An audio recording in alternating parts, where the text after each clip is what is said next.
YouTube. I'm back. Another video.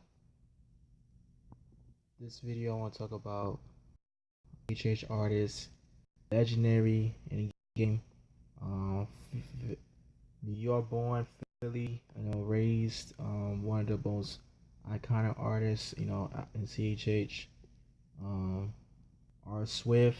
Well, now he's known as, but I still call him Swift because I mostly listen to his older songs, like was from his first two albums, I think, first three albums. Um, you know, his new stuff's alright, but I just don't really, but I just kind of miss that boom bap Philly, type of rap. He did in the late 2000s, mid to late 2000s. It was just, I mean, our sort just represents a time, when CHH was still, growing. He was still trying to find his identity. How it was gonna, appeal to, how it was gonna, broaden the audience of millions of people like it does today.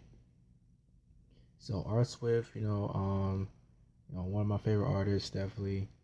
Again, I don't really listen to his new stuff too much, and not because I think he changed or think because he's not the same person, but it's mostly because of the sound. Again, I mean, he's just, it's not necessarily, it's not pop, but it's not really the grittiness, the gritty rawness that I liked about CHH in the 2000s.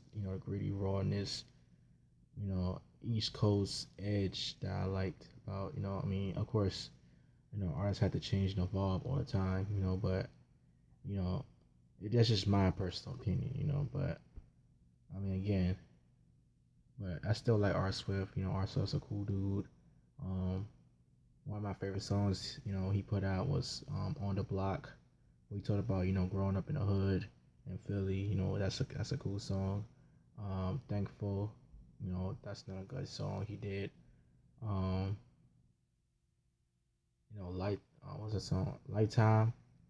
Yeah, we talk about going to jail, stuff like that. Sinning, and how sin can lead to hell. How this dude was riding the house and stuff like that. So R. Swift is pretty cool guy.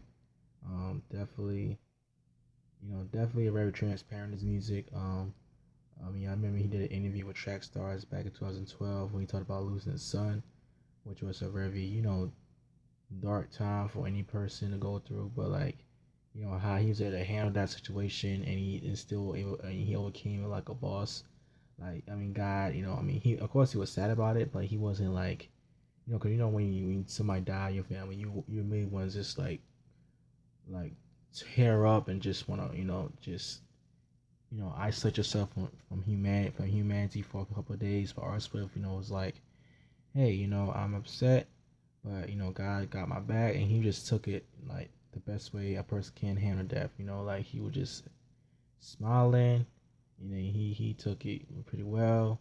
He was smiling. He was um at peace. It was just a beautiful testimony. That's the one reason why I like him as a person. So this series is not. This series, I'm gonna talk about their music, but like this series, I also gonna focus on the person themselves, because one reason why I like these people is because they personality, is because how they conduct themselves, is because how they act, when they not on stage. Like, because if I just did it based on music, I would if I just did it based on music, a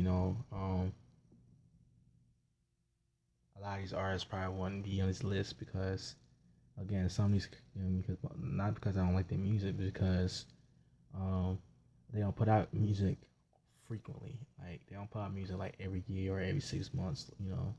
So that's why I put R. Swift on this list. He was one of the artists that I listened to when I was a babe in Christ. He was one of those artists I listened to when I was just learning about CHH, and just looking up different rappers I could listen to. When I was looking up I could listen to, like, he's one of those artists I found out about. So definitely check him out if you like East Coast boom bap type of style of music. And this is Mario here, signing out. Peace.